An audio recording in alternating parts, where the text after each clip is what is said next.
Assalamualaikum, halo anak-anakku yang solih-solihah dan tentunya ayah bunda yang ada di rumah.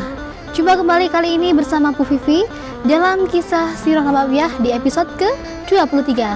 Anak-anakku, kali ini Bu Vivi akan membawakan kisah yang berjudul Mempertahankan Islam. Seperti apa ya kisahnya kali ini? Simak baik-baik ya untuk mengetahui kisah kali ini. Pada bulan Safar tahun 4 Hijriah, 4 bulan setelah perang Uhud, datang utusan dari Bani Abdol dan Qoroh menemui Rasulullah SAW. Mereka menginginkan agar Rasulullah SAW mengirimkan orang untuk mengenalkan Islam dan mengajarkan Al-Quran. Tanpa ragu sedikit pun, Rasulullah mengirimkan utusan sebanyak 10 sahabat. Mereka dipimpin oleh Hashim bin Thabit. 100 orang pemanah ternyata sudah menunggu. Di daerah yang bernama Raji, para pemanah itu menyergap utusan Rasulullah SAW hingga semuanya syahid, kecuali Zaid dan Khubayb bin Adi. Mereka dijual di Mekah sebagai budak, namun kemudian juga syahid karena mereka dihukum mati. Duka mendalam kembali dialami kaum muslim atas tragedi Raji. Pada bulan yang sama, 70 sahabat yang ditugaskan berdakwah atas permintaan penduduk Najd pun dikhianati. Semuanya mati syahid di sebuah daerah bernama Bi'ar Ma'unah. Hanya Ka'ab bin Zaid yang selamat karena berpura-pura mati. Rasulullah SAW sangat terpukul dengan kejadian Raji dan Bi'ar Ma'unah. Selama sebulan, beliau selalu melantunkan doa kunut nazilah setiap sholat subuh. Ujian Rasulullah SAW dan kaum muslim terus berlangsung.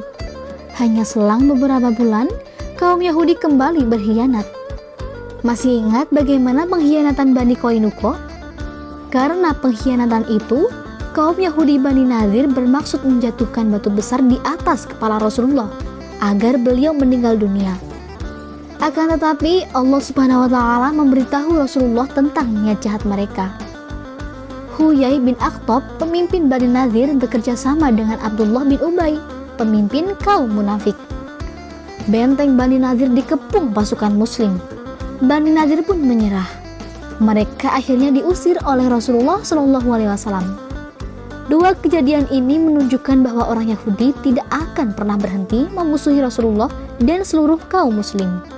Tak lama berselang, para pemuka Bani Nadir datang ke Mekah. Mereka mengajak kaum Quraisy untuk memerangi Rasulullah SAW. Secara serempak, orang Quraisy bergerak menuju Madinah. Mereka berjumlah 4.000 pasukan yang dipimpin oleh Abu Sufyan bin Harb. Para sekutu termasuk Bani Kinandah dan Ghatafan pun turut serta. Jadi, jumlah total mereka lebih dari 10.000 orang. Jumlah itu bahkan lebih banyak dari penduduk Madinah, termasuk perempuan dan anak-anak.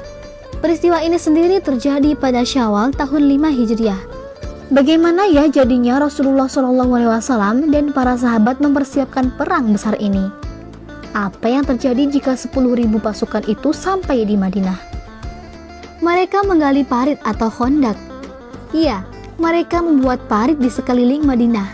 Dalamnya sekitar 3 meter, lebarnya lebih dari 4 meter. Kuda pasukan musyrik pun tidak akan bisa melewatinya. Taktik cerdas itu dikemukakan oleh Salman Al-Farisi, seorang sahabat yang berasal dari Persia. Mereka menggali parit dalam kondisi panas terik dan kekurangan makanan. Beberapa kali, para sahabat melihat Rasulullah SAW menggali parit sambil mengikatkan batu di perut beliau untuk menahan lapar, sama seperti mereka. Alangkah terkejutnya pasukan musyrik ketika mereka mendapati lubang menganga yang menghalangi jalan masuk ke Madinah. Mereka akhirnya mendirikan tenda, mengepung pasukan muslim yang berjumlah 3.000 orang. Mereka bertahan hingga sebulan lamanya sambil mencari kelemahan pasukan muslim. Lagi-lagi orang Yahudi berkhianat. Bani Quraisyah yang berada di kota Madinah dan tidak terhalang parit berbalik mendukung kaum musyrik. Mereka bekerja sama dengan musuh yang mengepung Madinah dengan menyalurkan bekal dan logistik. Mereka juga berupaya menyerang kaum muslim dari belakang. Ini dulu anak-anakku kisah kali ini tentang mempertahankan Islam. Silahkan kalian bisa simak kisah selanjutnya, tentunya hanya di channel SD Muhammadiyah Sudagan Wonosobo. Sampai jumpa di episode berikutnya. Wassalamualaikum warahmatullahi wabarakatuh.